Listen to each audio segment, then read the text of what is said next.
నమస్తే, welcome to Telugu రాజ్యం. నేను మీ వెంకట గణవరపు. నిన్న అనంతపురంలో సూపర్ హిట్ సభ జరిగింది.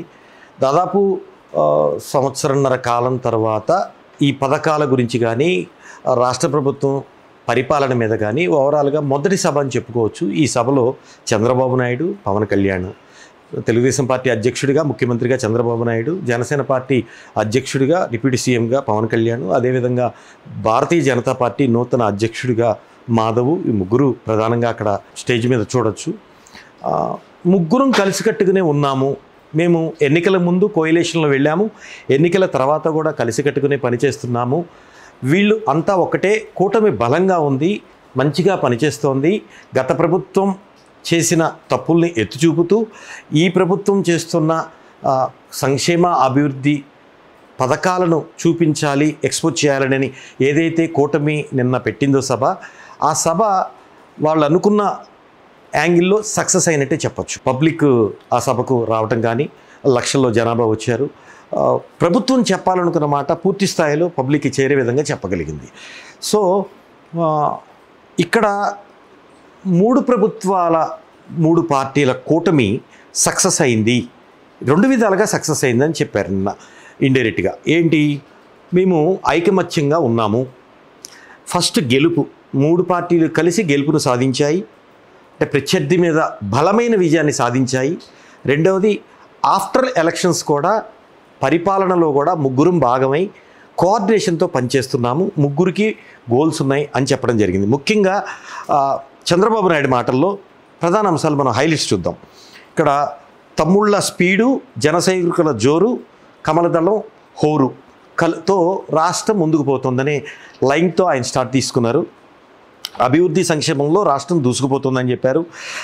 ఇంకా జాతీయ సగటు 2 అంకెల వృద్ధి రేటు సాధించిందని చెప్పారు. తర్వాత ఫేక్ రాజకీయాలకు కాలం చెల్లిందన్నారు. రప్ప అంటే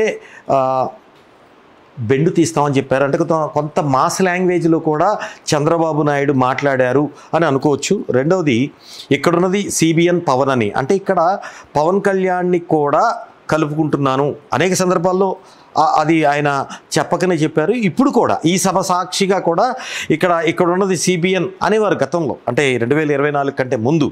కానీ ఇప్పుడు సిబిఎన్తో పాటు పవన్ అని కూడా చంద్రబాబు నాయుడు ప్రస్తావించారు. అండ్ సీఎం అంటే కామన్ మ్యాన్, చీఫ్ మినిస్టర్ కాదు, కామన్ మ్యాన్. అలాగనే నేను, పవన్ కళ్యాణ్, మాధవ్ ఉంటాము. ఎమ్మెల్యేలు కూడా అలాగే ప్రవర్తించాలి, అధికారులు కూడా అలానే ప్రవర్తించాలి.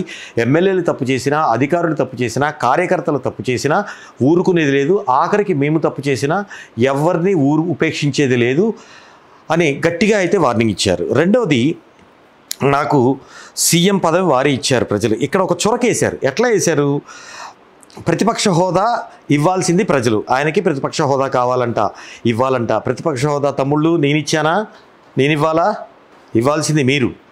నాకు ముఖ్యమంత్రి పదవి కూడా మీరే ఇచ్చారు. మరి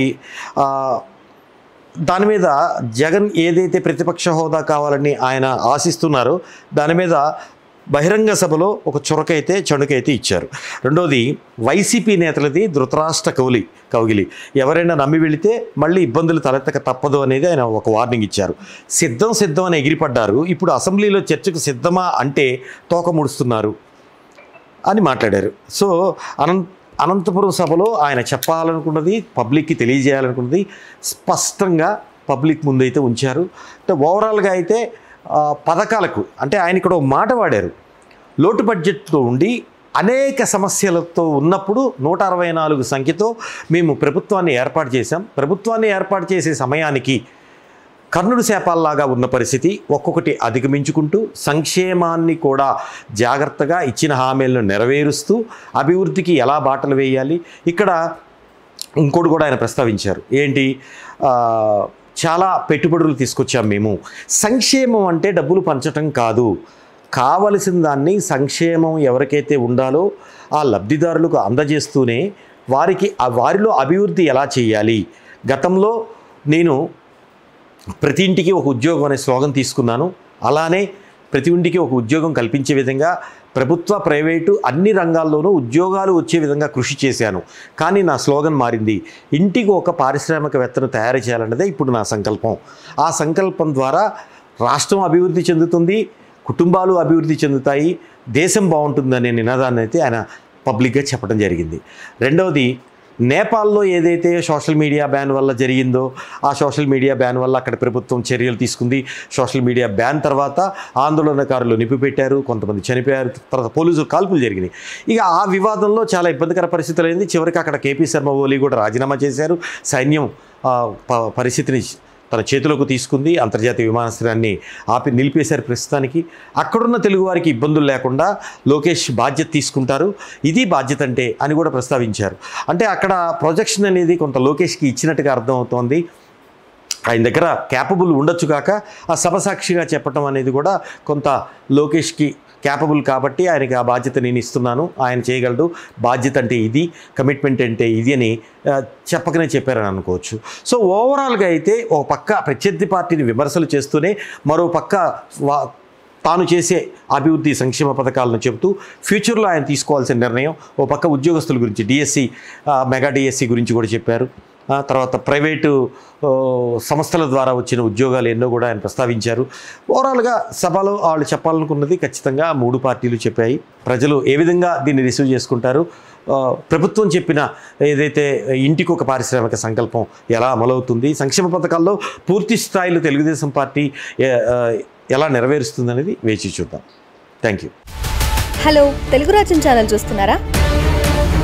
సామాజిక, రాజకీయ, జీవన చిత్రణే తెలుగు రాజ్యం. అతిశయోక్తులు, అసత్యాలు ఉండవు. రాజకీయ కోణం కాదు, ప్రజా కోణమే కొలబద్ద. తెలుగు రాజ్యం వీక్షణ మీ ఉత్తమ అభిరుచికి నిదర్శనం.